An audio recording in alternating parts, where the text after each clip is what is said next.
Assalamualaikum warahmatullahi wabarakatuh. Perkenalkan, nama saya Heru Rujikin. Saya perwakilan dari kelompok 3. Kami akan mempresentasikan tentang audit pelatihan dan kompetensi karyawan. Sebelumnya saya akan memperkenalkan nama-nama kelompok yang ada di kelompok saya. Yang pertama itu ada Tia Safira Ramadhani, yang kedua Deviantri Setiadi, yang ketiga Sariah, yang keempat Rizky Maulana, dan yang kelima Meta Mutiara. Untuk dosen pengampunya ada Pak Agi Sarif Hidayat, SEMM. Selanjutnya saya akan menjelaskan tentang alur pembahasannya. Yang pertama itu ada pengertian dan prinsip pelatihan. Yang kedua ada metode pelatihan. Yang ketiga ada pengertian dan manfaat kompetensi. Yang keempatnya ada aspek dan prinsip kompetensi. Dan yang kelima ada karakteristik kompetensi. Untuk pembahasan yang pertama akan saya jabarkan. Ya, yang pertama pengertian dan prinsip pelatihan. Pengertian pelatihan menurut para ahli. Yang pertama ada Wexley dan Yukley.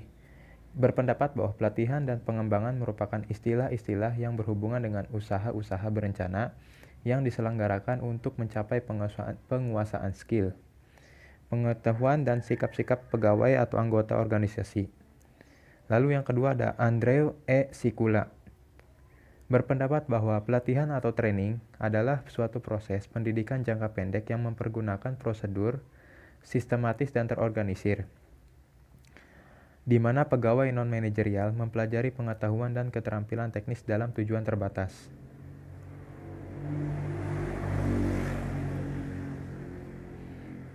Lalu selanjutnya ada prinsip pelatihan menurut McGehee tahun 1979. Yang pertama itu ada materi harus diberikan secara sistematis dan berdasarkan tahapan-tahapan. Di sini maksudnya jadi materi yang diberikan itu harus sesuai dengan apa yang sudah disusun dan direncanakan pada awalnya dan secara sistematis. Yang kedua itu ada tahapan-tahapan tersebut harus disesuaikan dengan tujuan yang hendak dicapai. Jadi tahapan-tahapan tersebut itu harus sesuai dengan apa yang sudah ditentukan dan harus tertuju dengan tujuan yang ingin dicapai oleh suatu perusahaan. Lalu yang ketiga ada penatar yang harus mampu memotivasi dan menyebarkan respon yang berhubungan dengan serangkaian materi pelajaran. Jadi di sini penatar harus memberikan motivasi dan menyebarkan respon yang positif terkait dengan serangkaian materi yang akan dipelajari. Yang keempat ada adanya penguat atau reinforcement, yaitu untuk guna membangkitkan respon yang positif dari peserta. Lalu yang terakhir ada menggunakan konsep shaping atau pembentukan perilaku. Selanjutnya metode pelatihan akan dilanjutkan oleh teman saya. Kepadanya saya persilahkan. Selanjutnya saya akan mempresentasikan metode pelatihan. Yang pertama itu ada metode on the job, di mana metode ini sangat tepat dan cocok untuk mengajarkan pengetahuan, skill yang dapat dipelajari dari beberapa hari atau beberapa minggu. Dan pada metode on the job ini, prosedur metode ini bersifat informal, observasi, dan sederhana. Dan pada metode ini dapat menggunakan gambar, sampel masalah, dan mendemonstrasikan pekerjaan agar pegawai baru dapat memahami dengan cepat. Selanjutnya ada metode vestibul, di mana metode vestibul ini sangat cocok untuk banyak peserta atau pegawai baru yang dilatih dengan macam pekerjaan yang sama dan dalam waktu pelaksanaan beberapa hari sampai beberapa bulan dengan pengawasan instruktur. Jadi selanjutnya ada metode demonstrasi. Metode demonstrasi merupakan metode training yang sangat efektif karena lebih mudah dan menunjukkan kepada peserta bagaimana mengerjakan suatu tugas yang akan dikerjakan. Jadi metode ini lebih banyak melibatkan penguraian dan cara memperagakan sesuatu melalui contoh-contoh.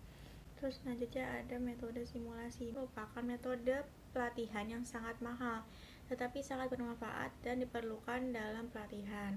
Karena metode ini merupakan pelengkap sebagai teknik duplikat yang mendekati kondisi nyata pada pekerjaan. Dan pada metode simulasi ini yang paling populer adalah permainan bisnisnya. Selanjutnya ada metode apprenticeship. Jadi suatu cara mengembangkan keterampilan atau skill pengrajin atau pertukangan. Jadi pada metode ini tidak memiliki standar format dan para pegawainya akan mendapatkan bimbingan dan dapat langsung mengerjakan pekerjaan masing-masing. Oke, selanjutnya yang pertama adalah metode ruang kelas. Metode ini merupakan metode training yang dilakukan di dalam kelas, walaupun dapat pula dilakukan di area pekerjaan. Yang kedua, metode kuliah.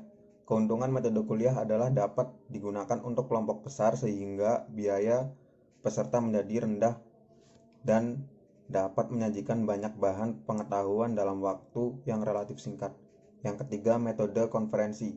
Konferensi merupakan adanya diskusi kelompok kecil, materi pelajaran yang terorganisasi dan melibatkan peserta aktif.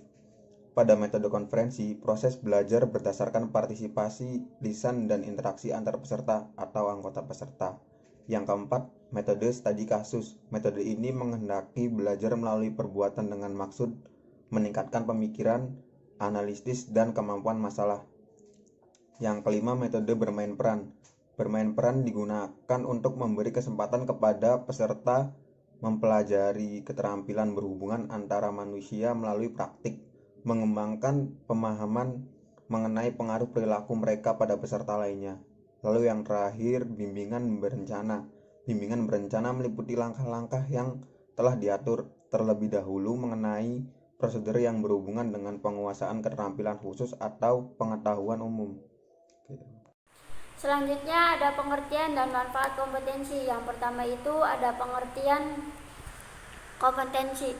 Kompetensi itu sendiri bisa dikatakan dengan suatu kemampuan yang didasari oleh keterampilan dan pengetahuan seseorang yang telah dikuasai dan tidak landasi dengan sikap kerja serta penerapannya dalam melakukan pekerjaannya. Kompetensi karyawan bisa dikatakan dengan suatu bakat yang dimiliki oleh seseorang karyawan. Misalnya saya karyawan di bidang administrasi, berarti bakat dan keahlian saya ada di bidang administrasi. Begitupun karyawan-karyawan lainnya, mereka mempunyai keahliannya di bidang masing-masing sesuai dengan tupoksinya masing-masing. Dan ada beberapa ahli mengemukakan, salah satunya yaitu MC Hasan mengemukakan kompetensi diartikan sebagai pengetahuan, keterampilan, dan kemampuan yang dikuasai oleh seseorang yang telah menjadi bagian dari dirinya, sehingga ia dapat melakukan perilaku-perilaku kognitif, afektif, dan psikomotorik dengan sebaik-baiknya. Dan selanjutnya ada manfaat kompetensi. Yang pertama itu memperjelas standar kerja dan harapan yang ingin dicapai. Dalam model kompetensi ini ada dua pertanyaan yang mendasar yang akan mampu menjawab pertanyaan tersebut. Yang pertama itu apa saja karakteristik yang dibutuhkan dalam pekerjaan. Yang kedua ada apa saja perilaku yang berpengaruh dalam prestasi kerja. Dalam dua hal tersebut akan mengurangi pengambilan keputusan secara subjektif dalam bidang sumber daya manusia. Yang kedua ada alat seleksi karyawan. Alat ini dapat membantu organisasi untuk memilih calon karyawan yang terbaik. Caranya dengan mengembangkan suatu perilaku yang dibutuhkan untuk setiap fungsi jabatan, serta memfokuskan wawancara seleksi pada perilaku yang dicari. Dan selanjutnya ada memaksimalkan produktivitas. Dasar untuk pengembangan sistem remunerasi, memudahkan adaptasi terhadap perubahan. Dan ada tambahan, manfaat kompetensi bisa dijadikan untuk mempermudah dalam pekerjaan. Selanjutnya saya akan menjelaskan tentang aspek dan prinsip kompetensi. Yang pertama yaitu ada aspek Gordon 1988 yang dibagi menjadi 6. Yang pertama ada aspek pengetahuan yaitu kesadaran dalam bidang kognitif. Yang kedua ada aspek pemahaman atau understanding. yaitu kedalaman kognitif dan afektif yang dimiliki seseorang atau individu.